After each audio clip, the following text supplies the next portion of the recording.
a bit green today, actually, your hat. You know why that's interesting? Because that's a segue into what we're talking about today. Guys, we thought we would do more movie or TV show reviews, especially during the week. We wanted to do a weekly recap of what we thought of Loki and other things to come. I actually think this is a pretty cool first episode. Well, let's get into it after the drop. Dropping.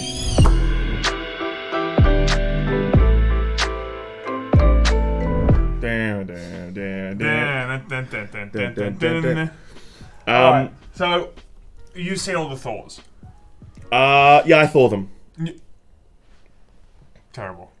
Okay, so Yes, I've seen the Thor. I really like the Thor films. I only really seen snippets of the Thor films. So before Loki came out, I actually watched all 3 Thors. So I knew exactly what to expect. I've watched the Avengers. I've watched like 80% of all the kind of Marvel Cinematic Universe movies. So, and I had recently watched WandaVision too. So I knew that they were kind of maybe going off the beaten path and wanting to do kind of new things. And I have to say off the back that I could see that this is a no spoiler section. Later we're going to do a spoiler section. We should say that first. We'll timestamp it. I'll do a nice black screen for 2 or 3 seconds. Really nice, the most amazing black screen you've ever seen. So you know. I knew that they were probably going off the beaten track for this just to make it a little bit unique. I mean, what were they going to do? The 25th superhero show that just does the same thing? I mean, they needed to do different things, and I think WandaVision was a perfect example of them really wanting to do new, different things.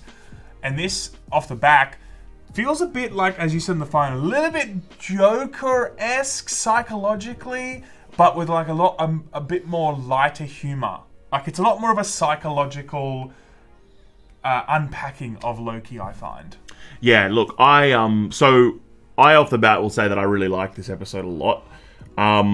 It spends a lot of time laying down the groundwork of how just everything works. The entire first episode kind of... You know that scene in Jurassic Park where they're sitting on the ride and he's talking about the DNA and how he takes it out and they're going through this... Hello, John. Oh, hello, John. Yeah, of course. They're going through this lesson. Sure. The entire episode kind of feels like that lesson. But Dino DNA. I think because of the complexity and just the novel nature of the concept of it's basically, without spoiling anything, it's all about timelines.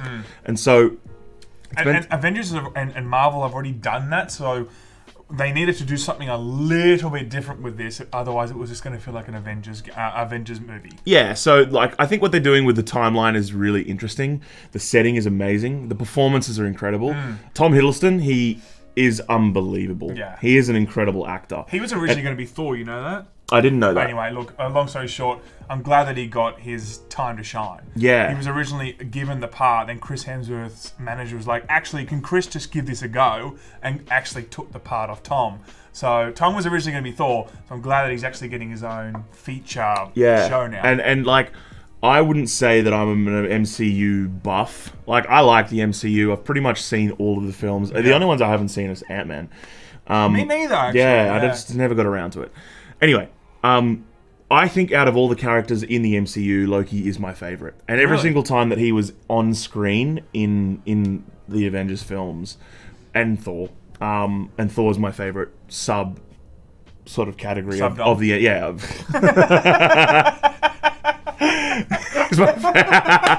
That's good.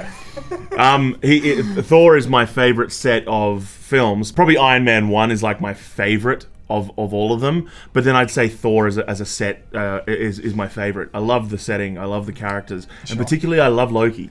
And so just to have a show where you just get Tom Hiddleston, where you just get Loki for the whole time, plus Owen Wilson. Owen Wilson was good. We'll get to him later. Yeah, we will. But it was just what I wanted. I want more Loki, and so far what we're getting is a lot more Loki. We're getting a lot deeper look into his personality, into his psyche, into his motivations. And unpacking him, just to have him on screen is just a joy. I really love this character. Yeah, I think he was already Thanos in terms of we already saw the motivations with why he was doing things he was doing in Asgard. in terms of wanting to steal the throne, in terms of the actual Thor films and how that kind of brother relationship played out. So there's already motivation there, but this does actually unpack it a bit more. In the first episode, you're able to really see that he does have a bit more of a conscience at moments, but it's still... It humanizes him. Humanizes him, but he's still the anti-hero in a way. Like, very much like Tony Soprano in a bit. Like, he's bad, but you love watching him, and there's moments where you see that humanity, you know? And I like that about this. It's almost like Stockholm Syndrome. Yeah. And I think that, this is one of those things where it's only the first episode, but if it continues down this path, I'm really excited to see what Tom does with this. But I'm surprised how good Owen Wilson was in this. I love it. I thought when I saw him being like the detective, I was like, I can't buy this. Wow. But he was like really good. Yeah. And Owen Wilson is really good, just quickly, there was moments where he was quite serious, and then there was other moments where he allowed that Wedding Crashers Owen Wilson Shanghai Nights kind of thing to shine through, and you're like, yes, it would have been a real shame if they kind of completely locked that away because they were worried that he wasn't going to be taken seriously enough or whatever. There's plenty of humor in this, and we'll get to the humor after. But yeah, what were your thoughts of Owen Wilson? He was Owen Wilson, man, and Owen Wilson is so it's incredible. There are a few actors like Owen Wilson where they are so inseparable. They are so inseparable from who they actually are on screen and who they are perceived to be by the audience. He's like a Ben Stiller. When you see Ben Stiller on screen, but he can play a couple of characters. Yeah, but you know what you're getting with Ben Christopher Stiller. Walken is a bit like that. You know what? That's a more apt comparison. Whenever he's there, he's never going to play someone from Pirates of the Caribbean or some shit yes. There's a certain thing that you get with him. It's a brand that you get with him, right? Exactly. You know what? That's actually a great point. He is that. And so having Owen Wilson on screen, he's exactly what you'd expect. But he really does a great job in, as you say, playing that sort of game between being a bit serious and then lightening the mood, being charming, and how he bounces off Tom Hiddleston. It's good. Yeah, it's just they're two masters. You know what I mean, in their own different ways. Yeah. And there are these scenes where they're sort of uninterrupted for it's probably 5 minutes. Time. It feels like 10 minutes, and you're glued. You're there. It feels very much sometimes like the Chinese restaurant episode of Seinfeld, if you guys have seen that, where it's pretty much in a room. A lot of the episode is unpacked in a single room. Yeah. And I think that's really good because this really sets itself up to just tell you what to expect this season. Episode 1 is very much just let us unpack what we want you to know and let us unpack what we want you to expect from the next 8 or 10 episodes or whatever. And that brings me to the other thing is there's not a lot of action in this. There's probably 2 fight scenes or something. I would say there was no action. I mean, there was, there's next to no action, but WandaVision did that too. If you guys have seen WandaVision, the height of episode 1 was pretty much someone nearly choked to death or something. And that was pretty much it. So this is going down that same vein of just setting things up. But, so don't go in thinking this is going to be Loki showing off his full powers. It's very psychological. It's very relationship driven. And it's very kind of, in one room, most of the scenes will actually take place. And I'm really excited, actually, to see what they do with this. And having said that, though, there is a final scene that really sort of, I feel like it's laying all this groundwork in episode 1. I don't think we're doing a spoiler, by the way. No, we're not. Yeah, no, what I'm saying is, I don't think we're doing this now. I think we're just going to keep talking like we are. Yeah. Cool.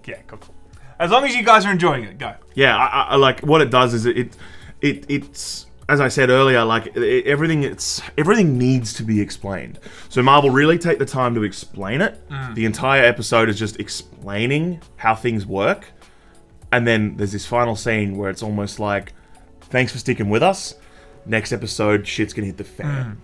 And so I really think that the first episode we've got here is not a real indicator of what the show's going to be, but it's just got to explain how this timeline works. I actually disagree with you. I think that they kind of really were trying to show you that this is exactly what this season might be, in terms of a lot more dialogue driven, a lot less action driven, a lot more unpacking what Loki is as a character compared to what his powers are, because a lot of the time he's just really strong and all the Avengers needed to take him down, and we know him as this really strong character, but yes, we know his motivations, but I have a different expectation. That's what I'm saying. I think that the first episode was telling us that's what to expect, where you think it's maybe, let's unpack this a bit, then we'll get to the bigger stuff later, like the big action-packed stuff later. Is that what you think? Well, I think, I don't see it like that. I mean, I could be wrong. I feel like it's really laying the groundwork, and then it's going to sort of blow its load next episode, and then, I would really encourage everybody to watch this. I liked it a lot. I've been surprised. I like when Marvel's not really doing the whole Avengers thing. It's a controversial take.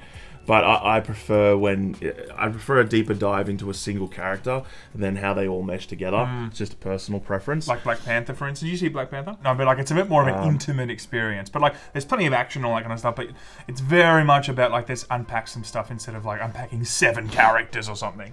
And I know what you mean by that. There's only a certain amount of time that they can put them all on screen. So I find it's just a little side point, but I find so much of the time the Avengers is waiting for your favorite character to come on screen, which usually is Tony Stark, and he gets a lot of play. Yeah. But yeah, I don't know. It's nice to just sort of really zero in on a character like they've done here, and a really great character portrayed expertly, masterfully by Tom Hiddleston.